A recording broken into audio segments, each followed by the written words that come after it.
General Secretary of BJP Manipur Pradesh K. Sarat criticized Lok Sabha MP Dr. Angomcha Bimol Akoizam for not bringing up core issues in his maiden parliament speech. He further claimed that electing him as the MP by the state has gone in vain.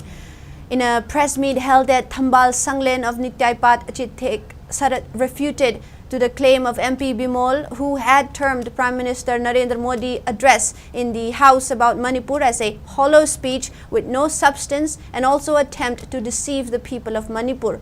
Sarat said Prime Minister Narendra Modi's speech showed real concern about Manipur, and the Prime Minister, along with Union Home Minister, is closely monitoring the situation in Manipur. He further criticized the Congress party leaving the House for tabling no confidence motion in the previous parliament session on July last year and gave no chance for Prime Minister to speak about Manipur. He further lamented the action of opposition parties that walked out of the Rajya Sabha yesterday when Narendra Modi was about to speak on Manipur crisis.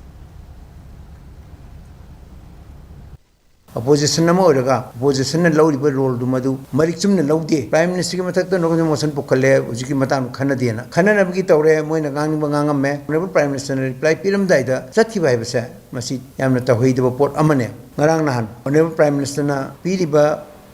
basan duda marichum na thamgraba thamge bo afam singi manungda ekoi ngarang Congress ki MP Bimol na haigiba ekoi Manipur ki praja singbu nam thak tobuni habasa masi haiman bathoi maramdi Prime Minister na hairu wafam duda yamna mayek sing na yauri loinmak phare haibanate hana leirama mong dudagi khara makhai gi ekoi handare phagalle loin order film phagalle haibudune bhaise wari sanadana pau phawdoknadana leiriba issue sing ase kamaina tawraga ekoi pau si phawdoknaraga amaga amagi marakta leiriba relationship se masi ningthi jana mu establish tawba yagadagi haibudugi maramda ekoi khanabagi mohota suggestion tawui mohota MP ama oiraga ngasi bawda mana ngarang nahan ngangkhibada karamba constructive oiba wafam amata yaudi masa bar fingli kange chongthokn lawba khong aduna solution purkadaba natte solution purke hai taragadi constructive suggestion to the government Manipur ki lagwa MP amoina hujik laiba crisis da lairisi khoina si khai tawragadi sarkar na singe pakhalagadi India government na singe pakhalagadi Manipur sarkar na singe pakhalagadi ekoi afaba lambi mada koi lakpa ngamgani haibagi constructive suggestion do amat yaudi Manipur praja miyam na thagat ke MP amana